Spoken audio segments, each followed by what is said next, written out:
અને હવે આજે શનિવાર છે એટલે મંદિરે જવું છે ને મંદિરે જવા માટે હવે હું નીકળું છું અને હું મારી બેનનો વેઇટ કરું છું જે એના ઘરેથી ગાડી લઈને આવે છે ને હું મારા ઘરેથી ગાડી લઈને આવી છું. હું તમને બતાવું મંદિર કેવું છે. જુઓ અહીંયા આગળ આ રીતનું મંદિર છે. ઉપર સીડી ચડીને આપણે જવું પડશે હજી.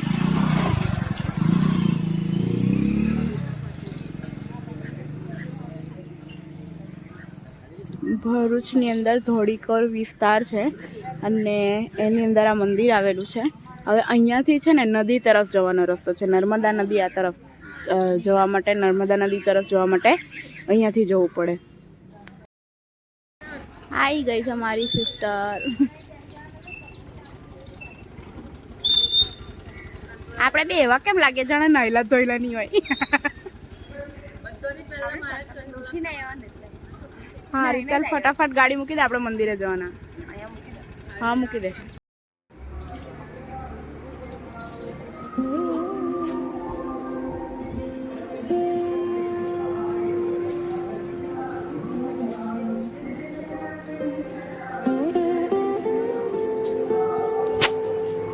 મિત્રો અમારું એવું છે કે દર શનિવારે અમે મંદિરે આવીએ જ છે અને લગભગ છેલ્લા કેટલા શનિવારથી નહીં આવતા આપણે મંદિરે. છેલ્લા 2-3 શનિવારથી અમે નથી આવતા. અમારી પરિસ્થિતિ બહુ ડેન્જર થઈ જાય શનિવારે. તો મિત્રો આ છે ભરૂચ શહેરનું સૌથી પૌરાણિક શનિદેવનું મંદિર. તો આ મંદિરનો ઇતિહાસ ભરૂચના પ્રાચીન નામ ભૃગુકચ્છ સાથે જોડાયેલો માનવામાં આવે છે. માન્યતા મુજબ મહર્ષિ ભૃગુએ આ ભૂમિ પર તપ કર્યું હતું અને તેથી જ શહેરનું નામ પણ તેમના નામ પરથી પડ્યું. મંદિર નર્મદા નદી કિનારે હોવાથી તેનું ધાર્મિક મહત્વ વધુ છે. શનિદેવનું મંદિર ભૃગુ ઋષિ મંદિરની અંદર હોવાથી ઘણા બહારના યાત્રાળુઓને તેની જાણ પણ નથી રહેતી. અહીં 12 જ્યોતિર્લિંગના દર્શનનું પણ આયોજન કરવામાં આવ્યું છે, જેથી એક જ સ્થળે અનેક પવિત્ર દર્શન થઈ શકે છે. શનિવારે અહીં ભક્તોની સંખ્યા સામાન્ય દિવસો કરતાં ઘણી વધારે હોય છે. ખાસ કરીને શનિ દોષ, સાડેસાતી અથવા ઢયા દરમિયાન લોકો વિશેષ પૂજા કરવા આવે છે. મંદિરનું વાતાવરણ પણ ખૂબ જ શાંત અને આધ્યાત્મિક માનવામાં આવે છે, કારણ કે તે નર્મદા નદી કિનારે આવેલા ઐતિહાસિક ધાર્મિક વિસ્તારનો ભાગ છે. અને ભરૂચના શનિદેવ મંદિર વિશે એક રસપ્રદ વાત એ પણ છે કે તે સામાન્ય રીતે અલગ શનિધામ તરીકે નહીં, પરંતુ પ્રાચીન ભૃગુ ઋષિ મંદિર સંકુલમાં આવેલું છે. તેથી અહીં અવારનવાર ભક્તોને એક સાથે ભૃગુ ઋષિ, શનિદેવ અને અન્ય દેવસ્થાનોના દર્શન કરવાનો પણ લાભ મળે છે. શનિવારે અહીં સરસવનું તેલ, કાળા તલ અને અડદ અર્પણ કરવાની પરંપરા છે. શનિદેવને ન્યાયના દેવતા માનવામાં આવે છે. માન્યતા મુજબ તેઓ વ્યક્તિને તેના કર્મ અનુસાર ફળ આપે છે. ઘણા ભક્તો શનિવારે કાગડાને અનાજ ખવડાવે છે, કારણ કે કાગડો શનિદેવનું વાહન માનવામાં આવે છે. ઘણા લોકો સાડેસાતી અથવા ઢૈયાના સમયમાં અહીં આવીને પ્રાર્થના કરે છે અને શનિ ચાલીસા અથવા શનિ સ્ત્રોતનું પાઠ કરે છે. મંદિરમાં શ્રી ગણેશજી એટલે કે દરેક શુભ કાર્ય કરતા પહેલાં પૂજાતા આપણા વિઘ્નહર્તાનું પણ સ્થાન છે. ભગવાન શિવલિંગ શનિદેવ ભગવાન શિવના પરમ ભક્ત માનવામાં આવે છે. હનુમાનજી દાદા, શનિદેવ સાથે હનુમાનજીનું વિશેષ મહત્વ હોવાથી ઘણા શનિ મંદિરોમાં હનુમાનજીનું સ્થાન હોય જ છે. સૂર્યનારાયણ દેવતા પણ અહીંયા બિરાજમાન છે. શનિદેવના પિતા તરીકે સૂર્યદેવનું સ્થાન કેટલીક જગ્યાએ હોય છે. અહીં આગળ આ ખૂબ જ સરસ પીપળો અહીંયા ઉગાડવામાં આવ્યો છે અને અહીંયા બીજા નવગ્રહોની પણ પૂજા કરવામાં આવે છે. કેટલીક જગ્યાએ નવગ્રહોની મૂર્તિઓ અથવા પીઠ પણ હોય છે.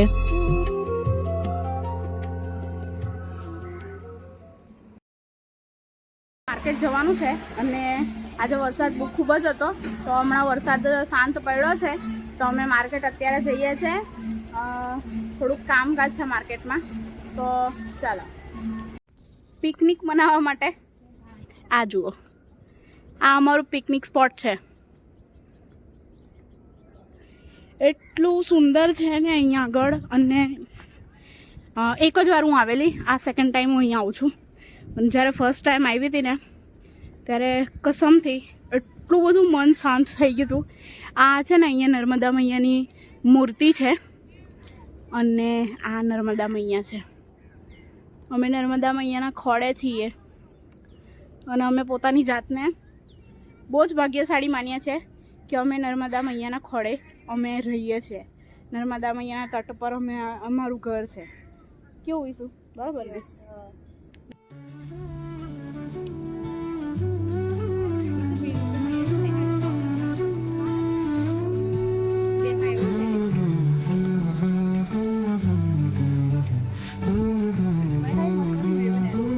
ચોક્કસ અહીંયા બે જાઉં. અમે અહીંયા આગળ છે ને પિકનિક કરવા માટે આવ્યા છે. બે જા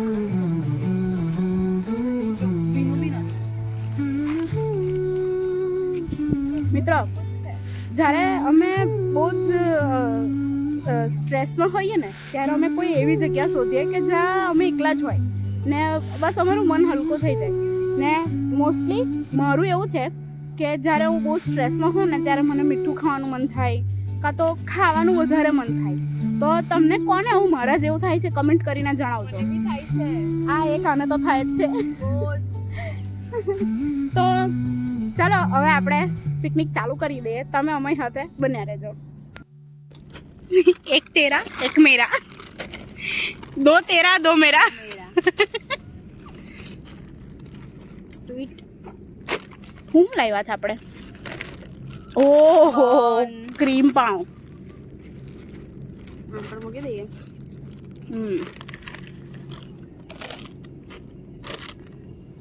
ઊભી રહેજો.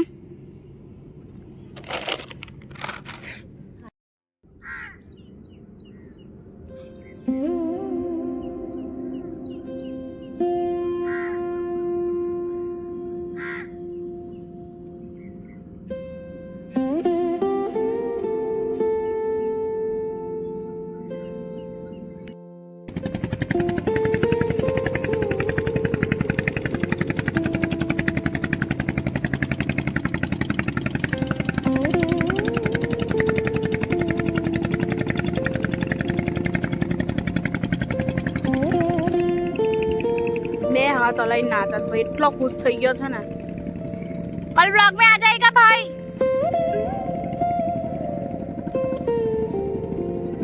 ये सामने गई जाओ.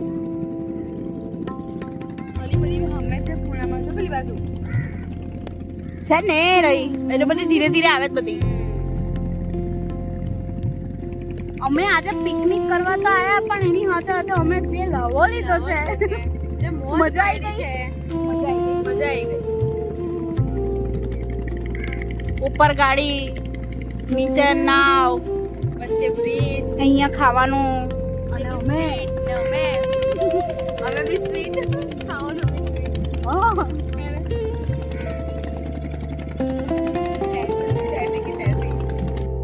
કિનારો હોય અને હાથમાં મફિન્સ હોય. ઓહો હો, મજા પડી ગઈ. કેવું લાગ્યું વિશુ? મજા આવી ગઈ. તમને ખબર અમારું મૂડ આજે છે ને એકદમ આમ સુપર થઈ ગયું ને ઉપરથી છે ને આ જુઓ સુરત દાદાએ જે અમારી જોડે કૃપા કરી છે અમારા પર ખતરનાક. કારણ કે જ્યારે સવારે એટલો બધો વરસાદ હતો ને અત્યારે એટલો બધો તાપ છે કે અમને આમ બહુ સારું લાગ્યું. 2 દિવસ પછી તડકો નીકળ્યો હતો. સાચી વાત ને વિશુ? સાચી વાત.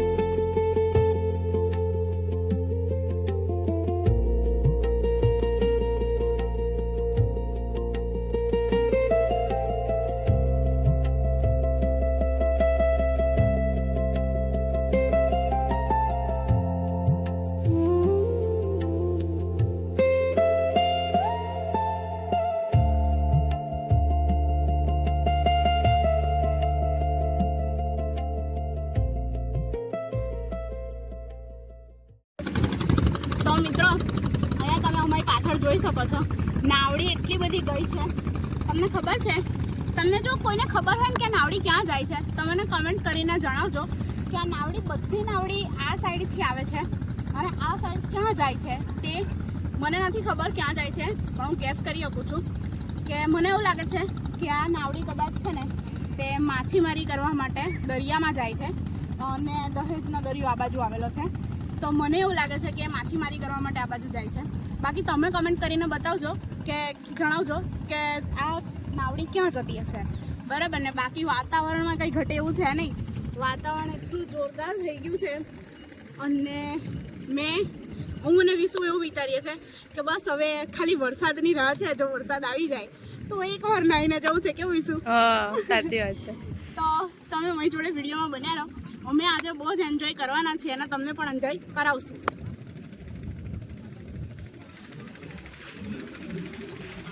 અહીંયા આગળ ગાયત્રી મંદિર છે. આ રીતનું કંઈક છે.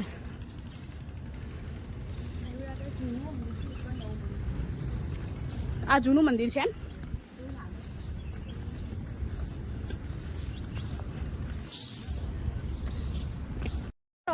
હવે આપણે આપણી પિકનિક પૂરી કરી અને આપણા ઘરે જઈએ છીએ કારણ કે વરસાદ પણ પડી ગયો છે. જેની તમન્ના હતી વરસાદમાં નાહી લીધું. થોડા છાંટા જ પડ્યા પણ પડ્યા ખરા, બરાબર ને વિશુ?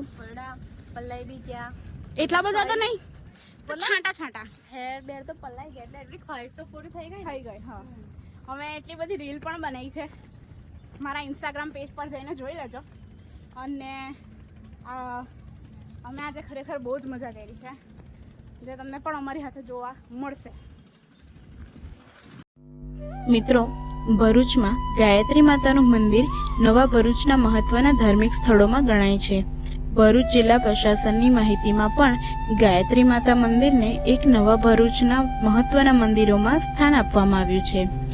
હવે એનો ઇતિહાસ એવો છે કે ભરૂચના ગાયત્રી મંદિરની સ્થાપનાનો ચોક્કસ વર્ષ અને સંપૂર્ણ સત્તાવાર ઇતિહાસ જાહેર સ્ત્રોતોમાં સ્પષ્ટ મળતો નથી, એટલે મંદિર કેટલું જૂનું છે તે વિશે ચોક્કસ વર્ષ કહેવું યોગ્ય નહીં ગણાય.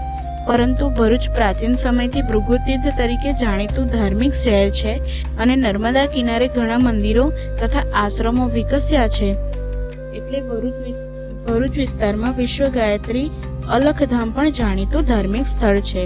સ્થાનિક પરંપરા મુજબ તેની સ્થાપના મહામંડલેશ્વરથી 1008 અલખગીરી મહારાજે કરી હતી અને તે નર્મદા પરિક્રમાના માર્ગ સાથે જોડાયેલું માનવામાં આવે છે.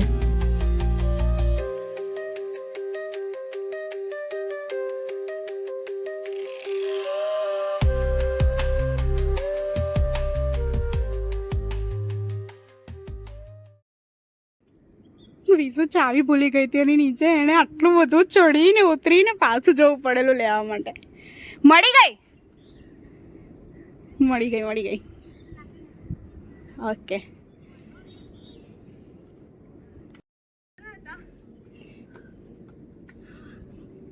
મિત્રો, આજે સન્ડેના દિવસે એના જીમની રજા હોય છે. સેટરડે ના, સન્ડે રજા હોય છે. પણ આજે જીમ ગઈ કે નથી ગઈ ને? આજે શું કરી દીધું આપણે?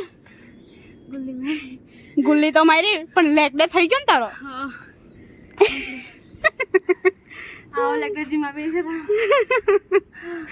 મિત્રો, અમે લોકોએ ચાવી મૂકી હતી નીચે, છુટ્ટી મૂકેલી ઓઢણીની અંદર, અને ચાવી લેવાનું ભૂલી ગયા. બીજું બધું લઈને આવતા રહ્યા.